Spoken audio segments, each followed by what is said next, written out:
great turnout. Thank you for coming. My name, for those of you I didn't get to meet yet, my name is John Eckenrode. I'm the director of the Bronfenbrenner Center for Translational Research. I'm welcoming you today to our annual open house and reception, which in past years was just a reception. But this year we decided to do something a little bit different. So thanks to everyone for coming and helping participate in this event. Are any of the Bronfenbrenners here? I didn't look in the back. Did anybody come? Don't see them. I was hoping Lisa could come, but I don't see her here yet. So this year we decided to add a little bit of content to our usual reception. So we're really looking forward to that. I wanted to thank everyone who had some hand in today's events, especially Patty Thayer, who did all the logistical arrangements. Thank you, Patty.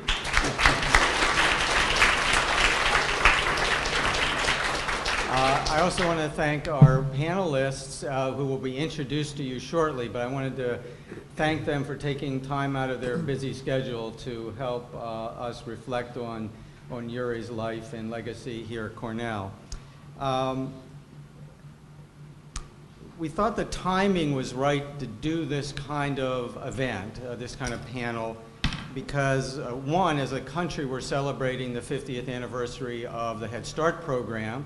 There's a little poster in the back for those of you who want to learn a little bit more about Yuri's connection to the Head Start program. But Yuri was a very prominent figure at that time, including congressional testimony and so forth, so he's considered one of the co-founders of the Head Start program. So that's one reason we wanted to, this year, pay some special attention to his legacy. We also are starting the university's sesquicentennial celebration, which the college, obviously, and the center and all the units on campus will be very involved in. I see Alan is here. I'm sure Alan Matthews is very involved with the college's preparations for the sesquicentennial. Well, as you'll hear, Yuri was a seminal figure at Cornell as not only a researcher, but as a teacher. And we actually have, I think, today here some of Yuri's former students. Is any of you former Yuri student here, if you want to stand up? People that actually took classes from Yuri or worked with him. So.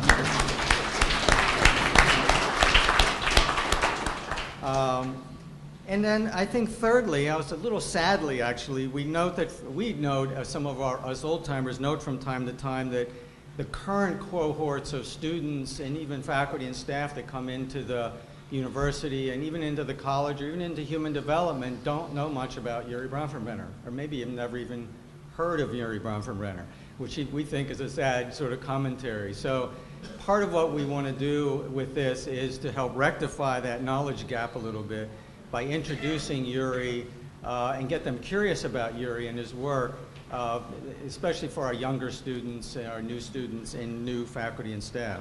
So I hope you enjoy the panel today, and please stay afterwards. We'll have a nice reception if your schedule permits. Stay and visit with friends and make some new friends, and we hope you can do that.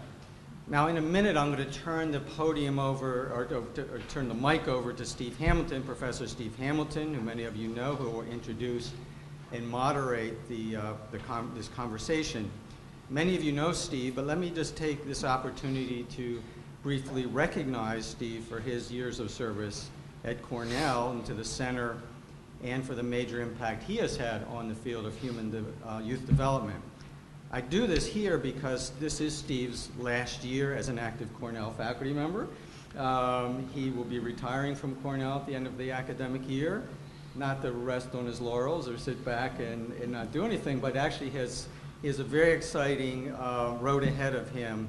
He will be moving to San Diego with Mary Agnes, and he will be taking over as president of a brand new graduate school of education called the High-Tech High Grad School of Education. So this is an exciting new venture for Steve, and we're very happy for him. This is a great opportunity for him professionally and personally, since they just happen to be in the same city as their son Peter and 3 granddaughters. Not that there would be any pull of that and anything having to do with the decision making. But we don't have time today to really do justice to Steve's many contributions, but I think we'll find an opportunity through us later in the year to do that. But I wanted to use this gathering to begin that process of thanking Steve and wishing him and Mary Agnes well for their transition to this exciting new stage of their lives. So thank you, Steve, for everything you've done for us.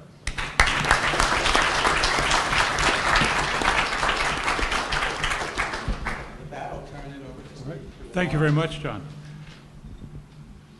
One of the reasons we named the Center for Translational Research after Urie Bronfenbrenner was because he exemplified the process of translating research to non-researchers and specifically into policy.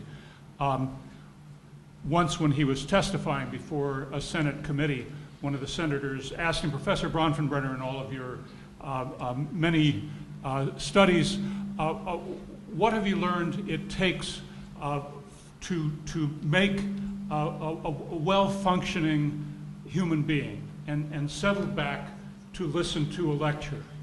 And Yuri said, somebody's got to be crazy about the kid, and stopped. And that kind of typifies his ability to encapsulate, and think about it for a while. I mean, he got it. He said somebody, he didn't specify who it had to be. He got a lot of what we know about what's critical about human development and expressed it in a way that people could understand and remember.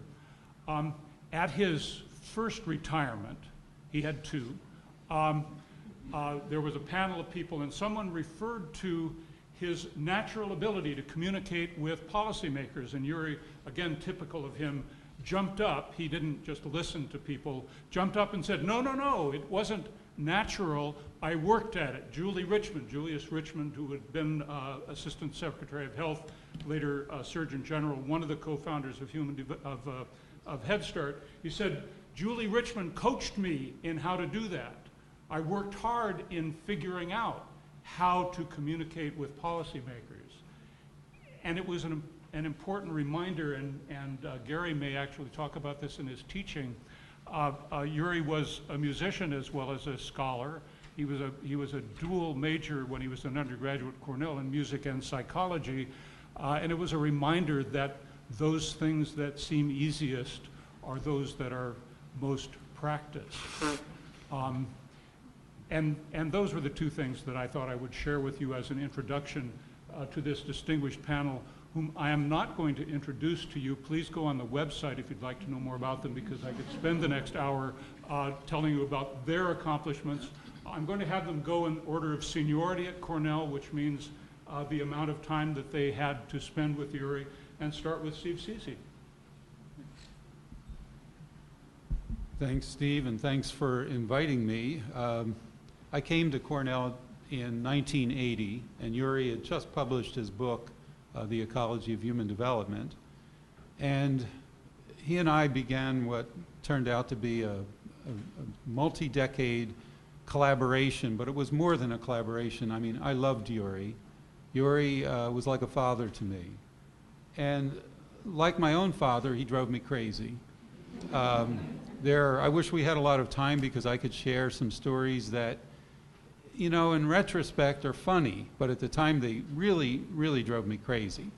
And I'll tell you just one of those at the end. But for now, let me just say, soon after I arrived at Cornell, I'd come here at the time, Steve, I don't know if you remember, but I was a fairly traditional experimental developmental psychologist. I worked in a laboratory. I did experiments studying kids' memory and how it unfolded. And I shared with Yuri some findings at the time, and I just brought two with me to show you, to give you some sense of how he enlarged my vision of human development. The slide that's on the screen is a problem-solving experiment where kids come into the lab and there's a monitor and there's a geometric shape in the middle of the screen, and it's either a square, a circle, or a triangle. And these squares, circles, triangles are either large or small. They're either dark colored or light colored. And I had written algorithms that drove these events. So if you hit the space bar, say there was a large dark triangle in the middle, it would move somewhere on the screen. And the next trial, maybe there's a small white circle, and if you hit the space bar, it moves somewhere on the screen. So a really simple algorithm might say something like, if it's a circle, it goes upwards. If it's a triangle, it goes downwards. If it's a rectangle, it stays in the center plane. If it's dark colored, it goes a long distance. If it's light colored, a short distance. If it's large, it goes to the right. If it's small, it goes to the left. And you can have a simple additive algorithm that just combines those. And it would dictate where on the screen the thing would go. And so we asked the children, or I asked the children, to place a cursor with a joystick on the screen where they thought the event would go, and then hit the space bar and see how close they came. And if you look at that magenta bar on the bottom, even after 750 trials, kids weren't very good in terms of screen pixels from where they thought the event would end up and where it really ended up. So hundreds of trials later, they're just marginally better than chance. And I shared this with Yuri, and he said, well, it's so disembedded from their lives. I mean, what do you make of that? And I said, well, it seems like they have a deficit in multi-causal reasoning at this age. And he says, I'm not prepared to go there yet. He said, why don't you add some context to the task? And I said, well, you know, like what? And he said, well, let's make it into a video game. And so that's what we did, and it became a we, and the yellow bar shows you what happens when you do the same thing, but now instead of geometric shapes, it's a bird, a bee, and a butterfly. It's large or small, dark or light, and instead of a cursor, it's a net, a butterfly net, and you place it on the screen where you think the bird, bee, or butterfly is going to terminate, and if you catch it, you get points, and there's sound effects and so on, and you can see after 200 and some trials, kids have got it. You see that inflection point, and they go right up to very high levels. And this is actually a really complex algorithm that I have on there. For the simple additive ones, kids were close to 100% accurate. And even on a curvilinear function like this, they still are really quite impressive. And that was Yuri's insight. His insight was always cognition unfolded in a context. And it was really very difficult to separate the cognition out of the context, at least at this young age. And then the other one, I don't really have to show it to you, but there's another experiment of a similar ilk where I was sharing with Yuri that when you ask kids to do something that's timed, like in 30 seconds, remove the cable from a motorcycle battery that's charging, and watch what kids do for the 30 seconds. Or you give them a 30-minute task and you say, remove the cables in 30 minutes, and you watch what they do. Well, it was kind of interesting in terms of how often they looked at the clock. And I was making a big deal of this to Yuri one day at lunch, and he said, well, you know, I'm not sure I'd be prepared to go there. Why don't you build some context into it? So we ended up building all kinds of context. He said, you know, motorcycles are sort of male, gender stereotype. Why don't you have baking cupcakes, for a female sex type task? And why don't you do it in people's kitchens instead of the laboratory? And why don't you do it? And he started adding layer on layer. And Bob, I don't know if you remember the cupcake, because you were actually the editor at Child Development when we submitted it. And he wrote it. Yuri, I had written it as a standard scientific experiment. I don't know if you remember this because it was 1985. So we're talking about 28 years ago, 29 years ago. But as the editor, you sent us the reviews, and all the reviewers said it was blind, so they didn't know it was the great Urie Bronfenbrenner. And they said, these guys have to be tamed. They're wild. Because Yuri threw out all the scientific writing, all the statistics, he threw it out. And he said, this is gobbledygook. And I said, no, Yuri, you got to put that in there for the journals. He said, no, it just gets in the way of the reader. So I said, okay. So I took it all out, and then you sent us the reviews, and the reviewer said, this is kind of neat stuff, but these guys are crazy. You got to put that stuff back in. And I put it back in. He took it out again. And we had this battle back and forth. Anyway, it did eventually get in, and it was interesting because kids monitored the clock, and they calibrated, importantly, their psychological clock to a real clock differently, depending on things like the sex type nature of the task, things like where you ask them to do it, in a garage, in a kitchen, in a laboratory, and so on. And it became, you know, a really quite interesting study, because it said that a lot of the stuff that I and people like I had been doing, you know, were really quite limited depictions of kids. And so, do I have time for one anecdote? No? Sure. This is something I, as I get older, I didn't want to die being the only person that knows this. But I was at Yuri's house one day, and Lisa was in Boston to see Beth. I think she was having a baby. And he was batching it, and we were talking, and he was really quite concerned, and he said, I want to tell you something before I die. And he told me an incredible story. Essentially, the College of Human Ecology was named by the CIA. This is true. Because when Yuri came back from Russia doing his 2 worlds of childhood research, Russia and the US, this foundation that used to support him, this plane would arrive on the tarmac, and this car would come out on the tarmac to meet him.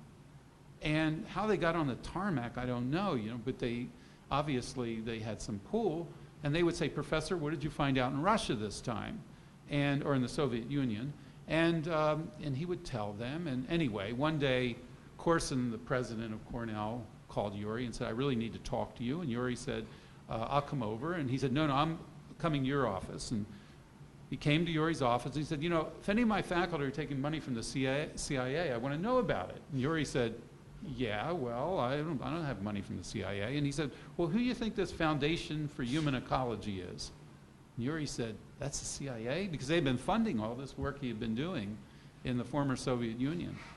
And it turns out it was the CIA. And the reason I say they named our college is because when the college reorganized a half a century ago, one of the people on the committee, John Harding, told me that they were trying to come up with a catchy name for the college. And someone said, well, it used to be called the College of Home Economics, CHE. And it'd be nice if we could come up with something that had those same CHE initials, because we have all this stationery and all these, seriously, all these teacups and dishes that said CHE. And someone said, what's the name of that foundation that funds Yuri? And someone said, well, they ran in the dean's office and they pulled the file and they said, it's called the Foundation for Human Ecology. And they said, that's a great name, call it the College of Human Ecology. So Yuri told me this story at his house one afternoon, and he was really quite troubled by it. And I said, I think it's great. Anyway, thank you.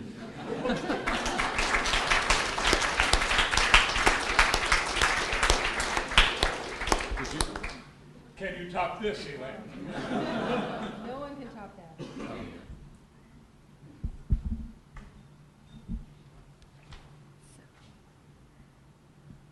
So the American Psychological Association has a series of books that's dedicated to the memory of Urie Bronfenbrenner. And the series is designed to showcase, really, the ways in which his research has inspired others in their contributions to developmental psychology and social and behavioral science in general. And I'm the editor of one of those books, which has the very long title of Research for the Public Good, Applying the Methods of Translational Research to Improve Human Health and Well-Being. And I'm reading because I can never remember the title myself. It's way too long. But when we started with this idea of let's do a book about translational research and dedicate it to Yuri, I mean, our basic idea was, look, he was a translational researcher. He was doing research translation. This is now a big buzzword, okay? Research translation before that term was ever invented. And in 1996, I was part of a group along with the ever patient Steve, Phyllis Moen, Peter McClellan. It was a book called The State of Americans, and this project was very dear to Yuri's heart. He based it on the idea that the findings of social science had such import for promoting the future of the United States that we were beholden as social scientists to try to figure out how to communicate with policymakers. So the book is a series of figures. We met for months coming up with these figures. And then on the side of the figures was a list of bullet points explaining the figures.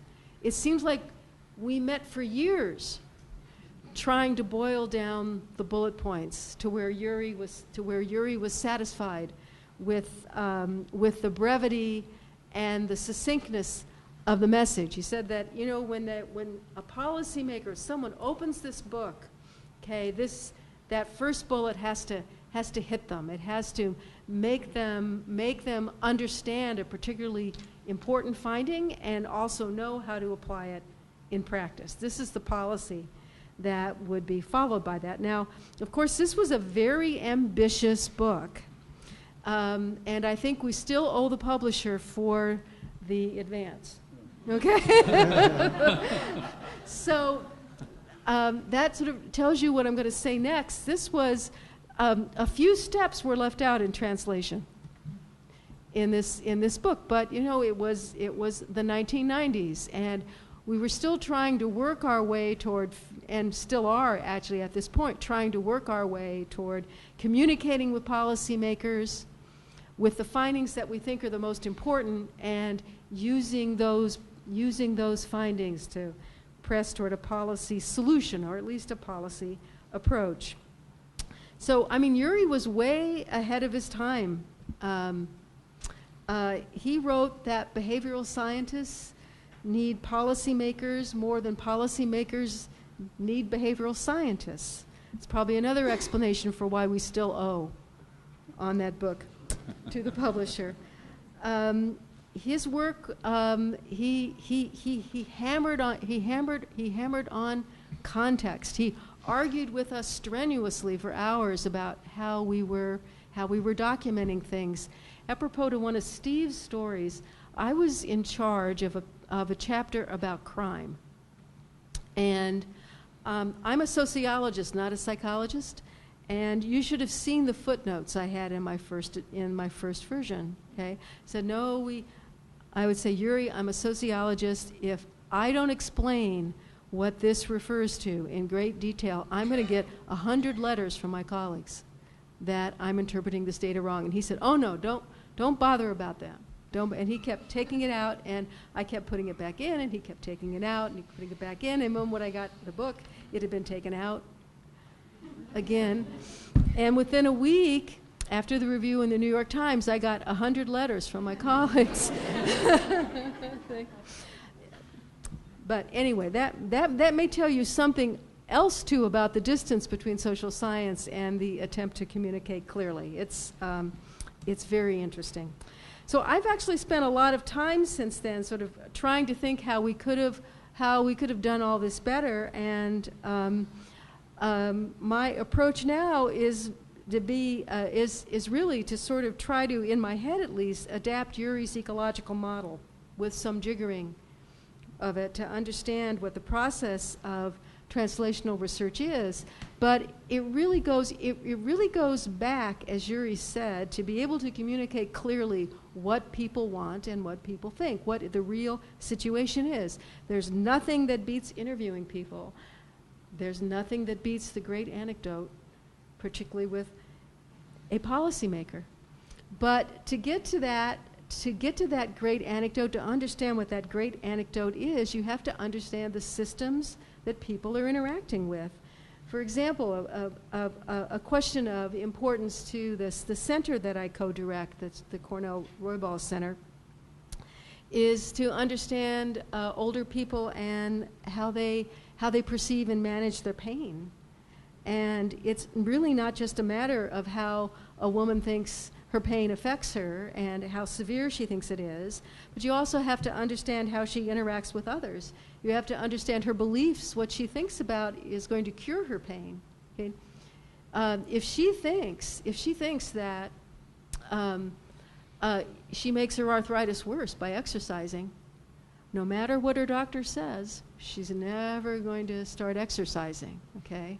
she probably needs to be persuaded by someone more persuasive, or to be in a situation which causes her to discover herself that it hurt yesterday, but today it doesn't. Maybe this is connected. Exercise is going to help me. Okay. So I still think what Yuri did is relevant today, that a model that he developed in relationship to development of individuals probably can be applied more to research in general. And I'll leave it there.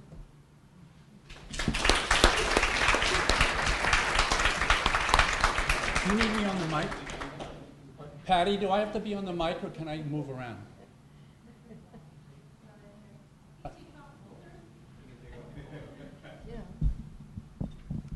I'm going to talk, my name is Gary Evans. I'm going to talk about Yuri as a teacher. Maybe. There we go. So if you have access to one of these handouts, on one side is a quote from Yuri about teaching.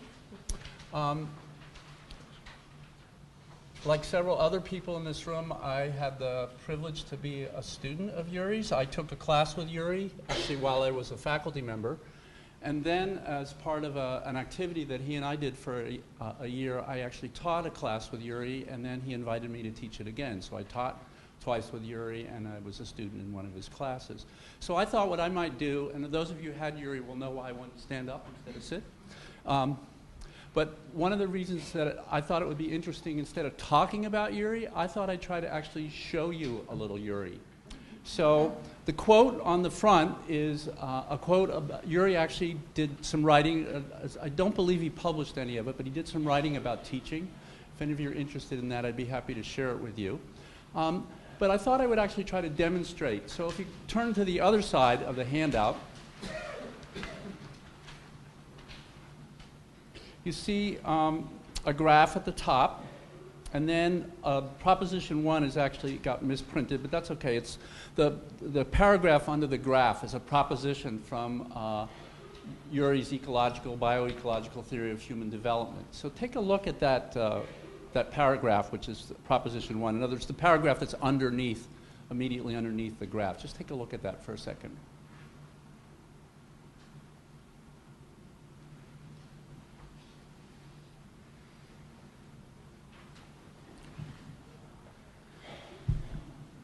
So what I'd like you to do is, looking at the graph, to tell me what evidence is there in that graph that supports proposition 1, and what might be missing from that graph that's part of proposition 1.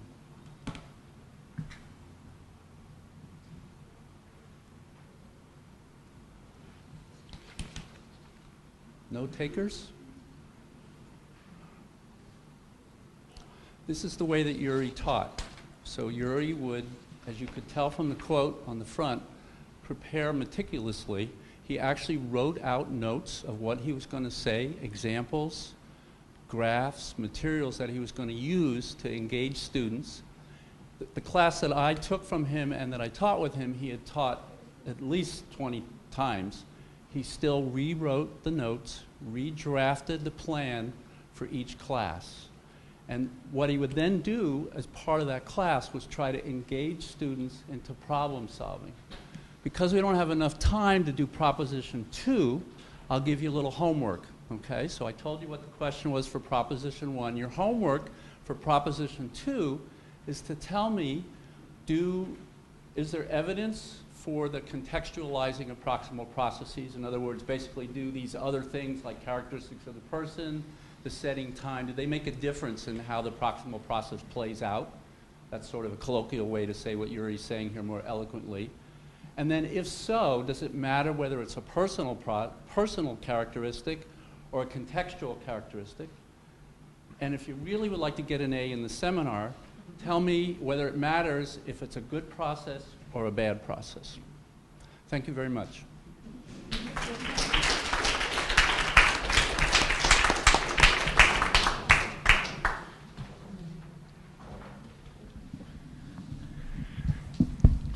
Good afternoon, and I appreciate the opportunity to be here, although I feel like I don't really fit in with the panel because I knew Yuri so little. I met him a few times when I visited Cornell and at conventions, and the thing that struck me then was just that someone that eminent could be that nice. The other thing that strikes me even today is one of the things I've said to my wife and many of my students is that I think it's important to have kids. And the reason is that for many of us academics, we think that our legacy is going to be our work. And I believe that when I went into the field, I was very excited about the work I was going to do that was going to change the world. And then I discovered in my 30 years as a professor at Yale that as soon as people announced they were going to retire, and no one cited them anymore, and people stopped calling them and visiting their office. In other words, they became obsolete extremely quickly. And if you look at the textbook I'm using in teaching HD 1150, and you look at the really big names, it kind of almost proves my point. Most of them are not even there anymore. They've become small names. I mean, my names are losing letters as I go. But if you, even the ones who have lasted, you know, unlike the 99% of us who retire and then get forgotten, what happens to them is that they're cited mostly to show you what not to do. So we talk about Freud and, you know, well, that's what the Victorians thought. And we talk about Erickson and we say, well, you know, it's always nice to do at least one study that shows your theory is right. And we talk about Skinner, and isn't it hard to believe that people once believed that stuff, and he raised his daughter in a Skinner box. And what occurred to me is that the one exception that I can find, at least in this big 1150 course in this huge textbook, is Urie Bronfenbrenner, is the one theorist who people don't go around saying that, oh man, what he did is wrong. So he's unique as far as I can tell in the whole course in being the one person whose views are still accepted. That's the good news. The not as good news is that if there's one theorist whose ideas I think haven't made it into our practice, it's him. So I wanted to talk a little bit about that. My field is mostly intelligence, and so one of the things that's bothered me over the years is that we don't really much take context into account when we talk about intelligence. We know that different environments and different environmental contexts lead to different kinds of intelligence. So for example, in our studies we found that kids in rural Kenya may do poorly on IQ tests, but they'll know the names of 90 or 100 or more natural herbal medicines that can be used to combat parasitic illnesses. Well, that's really useful knowledge to them for their adaptation. And if you measured their adaptation, they'd do really well on an IQ test relevant to their context, and our kids couldn't answer any of the questions. So is it surprising that they don't do so well on the tests that we impose on them? And it's not just in other countries. We've done studies with Eskimo kids in Alaska and found that these are kids who can go 50 to 100 miles in the winter on a dog sled from one village to another in the frozen tundra and get there alive, whereas their teachers, if they try to do that, would die because they couldn't find any landmarks, but the teachers don't think the kids are very smart. And what we've found in our research is that these kids have tremendous smarts in terms of adaptation to hunting and ice fishing and growing plants in icy weather, stuff their teachers won't know, but the society in general doesn't think they're very smart. Well, you may say, well, that only happens, you know, it happens in Kenya and it happens in, you know, Eskimo kids. It doesn't happen here, but it happens everywhere. And the way it's manifested at Cornell and in our competitors is in our use of tests like the SAT and the ACT and the GRE and the GMAT. So these tests are essentially proximate, they're IQ tests. They're proxies for IQ tests. They don't call them that, but that's what they are. And the kinds of skills they measure are exactly the kinds of abstract analytical skills at the bottom of Steve's graph.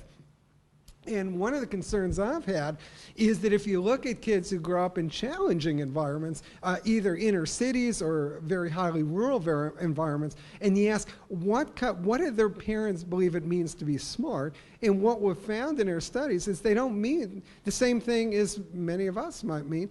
In those environments, you have to develop practical contextual skills to survive. If you can't get to school alive, that's the ultimate definition of non-adaptation. So they have to learn how to get to school alive, what to do when you're confronted by drug dealers, how do you deal with a household that is very chaotic in some places.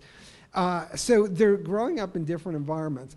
And the concern I had is that the kinds of tests we use very much favor kids who grow up in middle to upper middle class environments where the parents have the luxury of instilling in their kids abstract analytical skills. So the question we asked is, suppose that colleges like Cornell or any place else, Yale or Oklahoma State, measured, instead of just using the SAT, use tests that measure practical contextual skills, like the top graph there, or actually did what Urie Bronfenbrenner said. I hate it that he beat me to it, that the greatest gift one can give to the young is to enable them to do critically and creatively with new answers and new questions that the future brings. In other words, the real future, not just some abstract future. So he was talking about critical skills, analytical skills, creative and practical skills. So what if we actually took that seriously and we measured them in our college and graduate school and business school and law school admissions tests? And what if when we taught, we actually help kids capitalize on their strengths rather than always favoring the kids in the red graph, because these are sources of individual differences. And what we've found in our research, both our research and in my practice as a dean and as a provost, is that if you put on college admissions tests of creative and practical skills, in addition to the critical skills that Yuri mentions here, you can double prediction of academic performance. You can substantially increase prediction of extracurricular performance. SATs and ACTs don't predict extracurricular performance. You can reduce ethnic group and socioeconomic group differences by more than half. And you can actually make applicants think that you care about them as a whole person rather than just as a number. So in terms of admitting kids, we need to take Yuri's ideas seriously and say, let's start looking at the whole person in terms of what Yuri talked about, their critical, creative, and practical skills. And in terms of teaching them, what we've found is that most teachers teach to memory and occasionally to analytical thinking, but that doesn't help kids who are more creative and practical thinkers. And so those kids, even if you admit them by these new techniques, if you then just teach them in standard ways, they won't do well, and people will say, I told you so. And what we've found is that if you teach them part of the time in a more standard memory and analytical way, but you also allow them to display their creative and practical skills, you increase their performance in courses. And we actually showed this with the Eskimo kids, that when you have them use fish racks to learn geometric concepts instead of just abstract concepts, they learn more. So my goal has been to apply Yuri's ideas in practice, and I hope that we all do the same.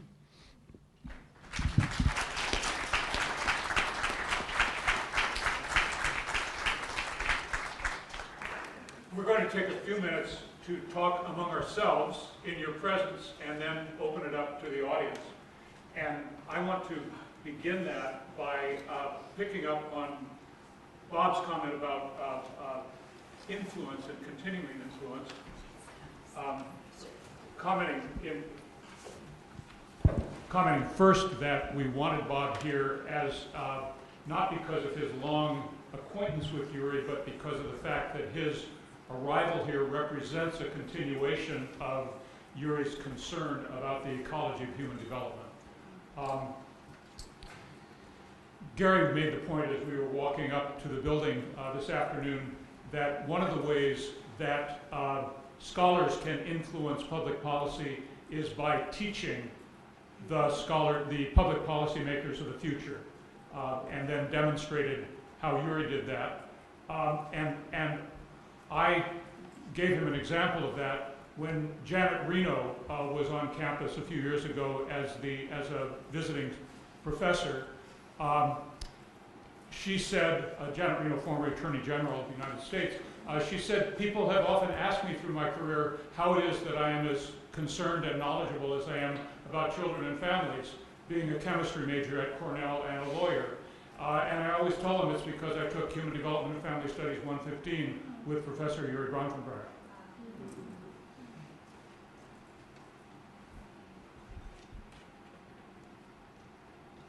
Any other responses or questions?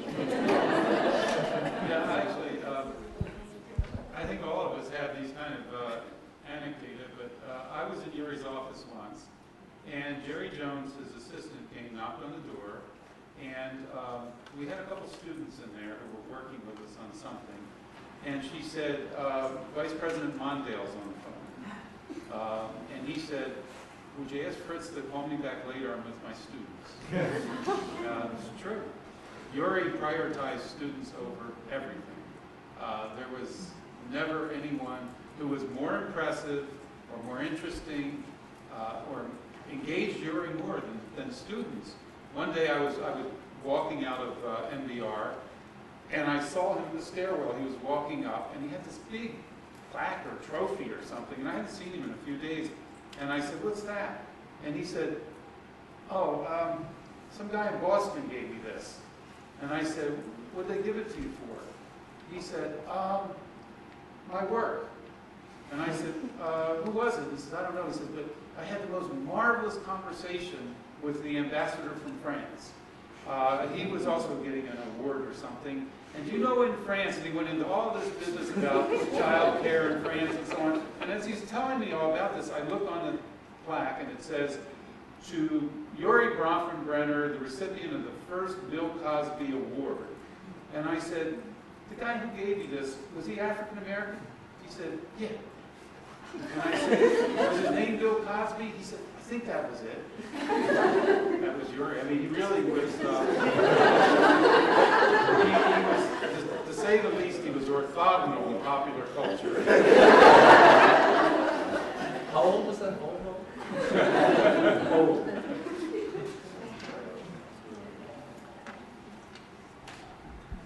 Okay, I would like to turn to the audience, and I promised Cindy Green the first opportunity. Cindy. Well, thank you. Thank you for inviting me to this. Would you like to stand and speak loudly, please? Okay. Well, could I stand over there? I don't know.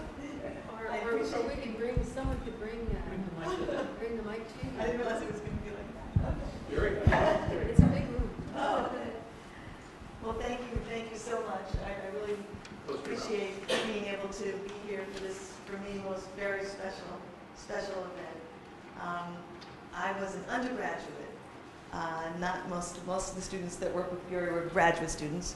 I was most fortunate in the mid and late 70s to have one of the most amazing things I thought happened to me ever in my life. I was working for another wonderful professor when this professor came in and said, I've heard some great things about you from some graduate students, and one of them is pregnant and she's going to take a leave and we need someone to take over. Would you be willing to come work for me? Urie Bronfenbrenner? Would I be yes, oh my God. And just to show you how the world has changed, that was a Tuesday. The rule in my home where I grew up was that we were allowed to call home on Sunday for 3 minutes at 9 a.m. The biggest thing that had ever happened to me in my life happened on Tuesday, and I couldn't tell my parents until Sunday. But may I say that Yuri did everything for me and for many, many, many students. And the project that we worked on was called Family Matters. And Yuri really, really meant that.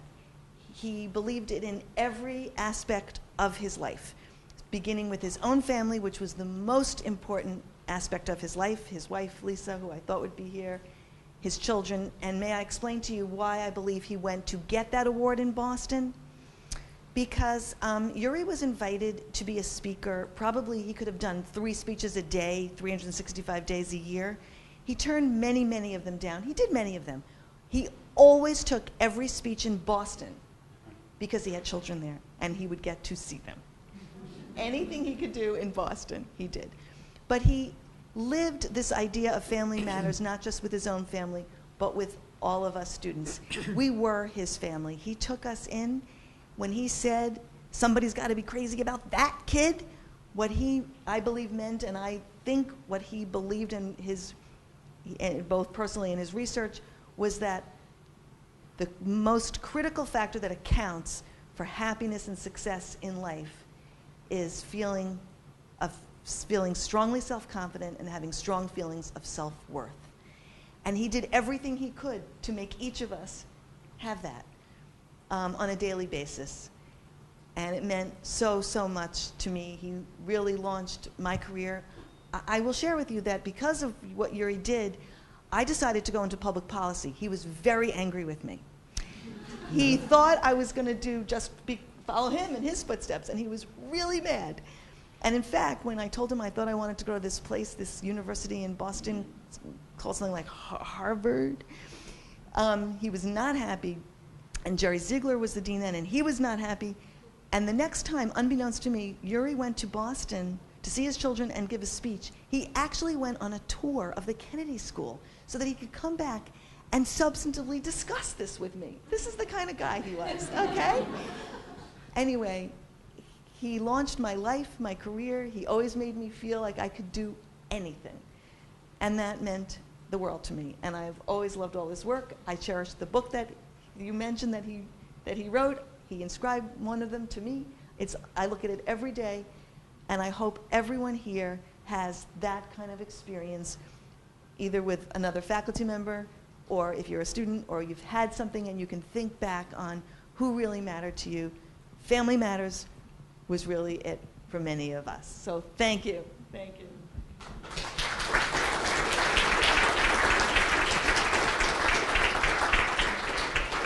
The floor is open.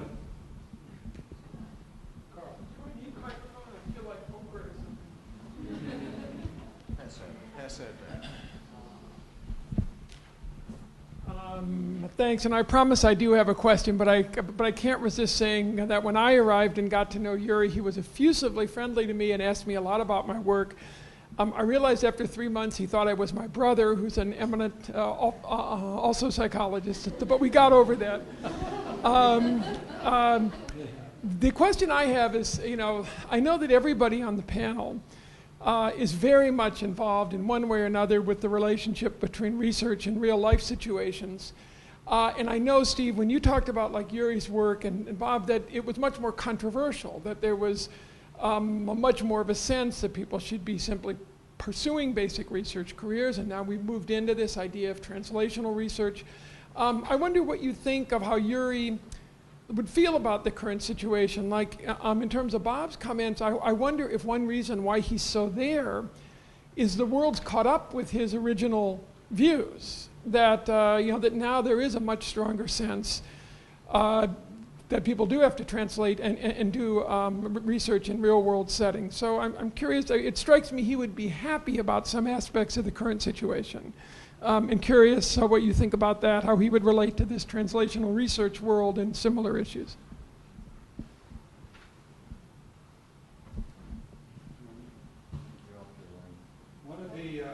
One of the conversations that were ongoing between Yuri and me, thank you. One of the ongoing conversations we had was, and I think you're exactly right, Carl, Yuri wasn't unequivocally happy with development in context. He felt that he, in a way, had become a victim of his own success, that we produced people who went on to know and learn more and more about context and less about scientific development.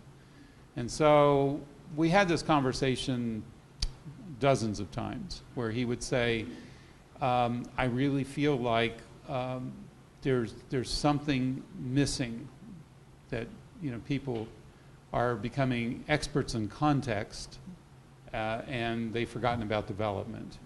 And he was first and foremost a scholar and a scientist.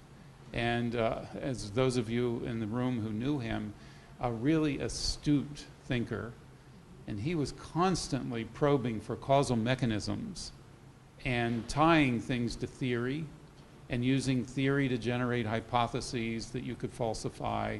And he was a scientist, and he felt that while context was extremely important, and at first people, really opposed him when he said that, and they said, well, you need to slavishly expunge the context from the experiment, or otherwise you don't really know what's producing the effect. And Yuri said, no, the effect is embedded in the context, and you really need to include it. But then he started saying, but people are now becoming context experts, and they really need to keep in mind that there's development that's happening, and they need to learn about that. I think the way that Yuri's point about social scientists needing social policy is true and makes him so relevant today is that it made his work both scientifically sound and grounded. And this is an excellent example of that. I mean, the decontextualized experiment was inaccurate, it was invalid. And by tying it to context, it was a better experiment. It wasn't just more relevant. It wasn't just that it was something that a school teacher could recognize. It was a more sound scientific investigation of the phenomenon of interest. And I think there's been sort of a back and forth between context and development, science and a science that's more informed by the complexity of the setting. I mean, I really think after having recently completed a review of dissemination and implementation research in medical science, that people who run randomized controlled trials, which are the gold standard for testing a medical treatment, could learn a lot from Urie Bronfenbrenner's approach. I mean, it's not just a matter of isolating one thing, but to use your science and to use great scientific methods, strong scientific methods, to actually take context and the ecology into account as well. A lot could be learned from that, and happily it's sort of coming back into medical research as we speak. I had a very interesting conversation. I suspect Steve might have had one similar to this about the genome and the genome project with Yuri. And one of the things Yuri was quite concerned about was that there was no environome project.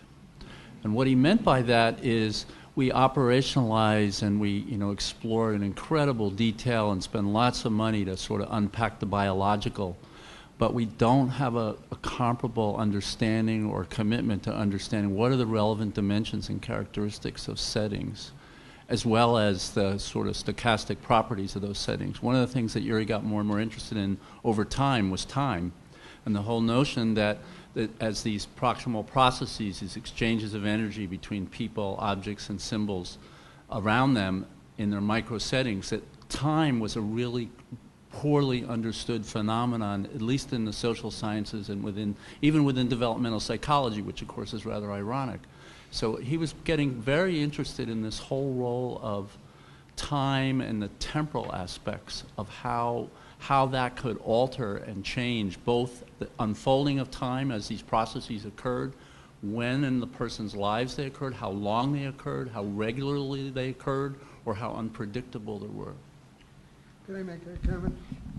I think it's important that we apply this idea to our lives. And one of the great things about human ecology at Cornell is that you get a group of people like this who really appreciate context not only in laboratories but in professional careers, so that we have extension appointments here. Extension is appreciated, outreach is appreciated. But honestly, if you look at academia in this country, that's the exception rather than the rule. spend some time in administration. In the large majority of departments in most places, it's sort of like what they really care about is you publish articles that not that many people understand, that are very unwidely read, that are very technical, but that are in journals that are so-called prestigious. So we have to think about the norms of academia as well, and I think human ecology really is a leader in that.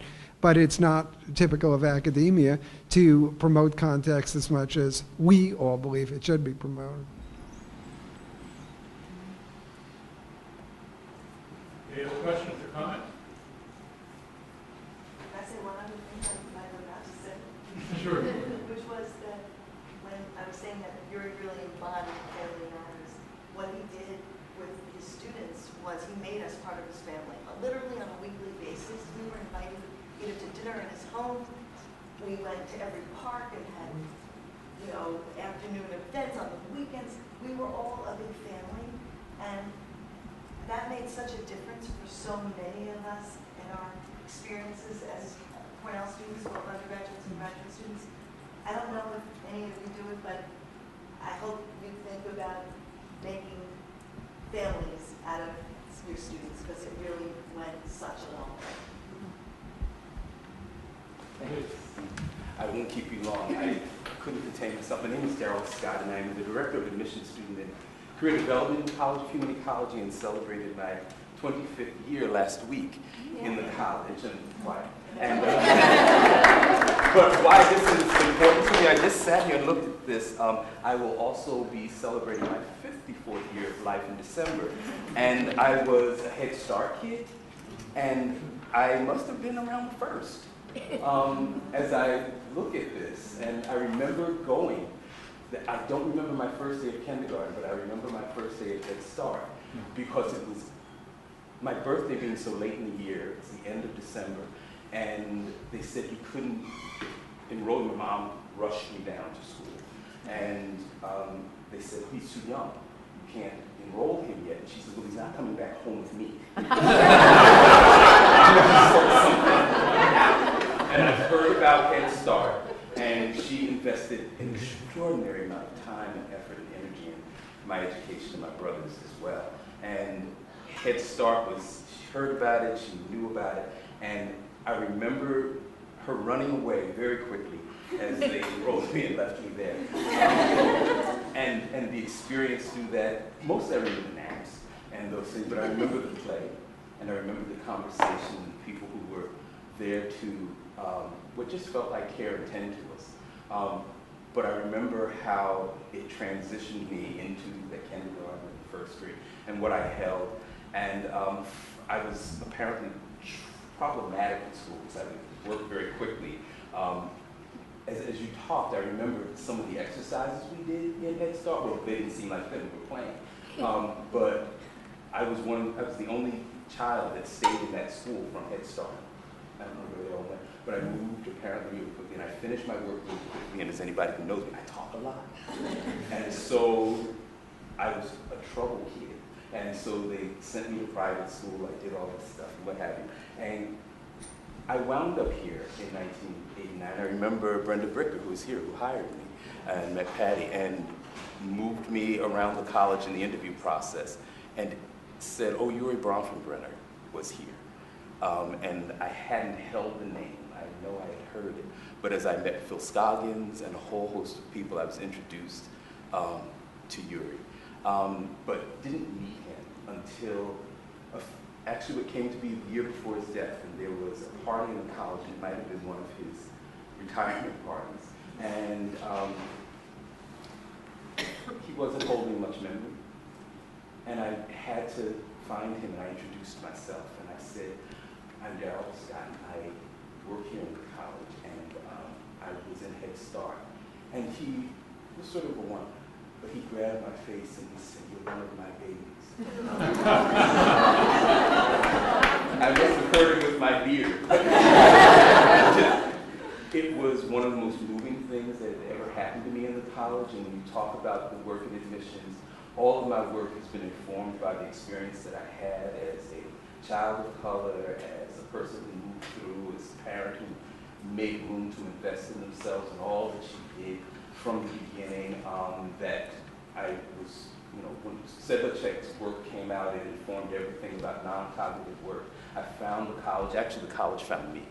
I was someplace else at Cornell looking for work, and I got this letter from Brenda that said you should spend another day and find this. And the moment I found it, I realized I'd been looking for it all along. And this holistic vision and view is what I was trained to do, to see people broadly and deeply, and that the work of the college had defined its work in the way of how we built the college. And it holds to this moment. So in my mind, everything that has happened has been because of Urie Bronfenbrenner. And the way that, not just in my work and my career, the way that I hold my students and that we do the work, but what the college remains today. So I'm thrilled to be here, I'm thrilled to hear more, and I hope that we'll continue to hold the work of Yuri and allow it to inform everything we do. So thanks.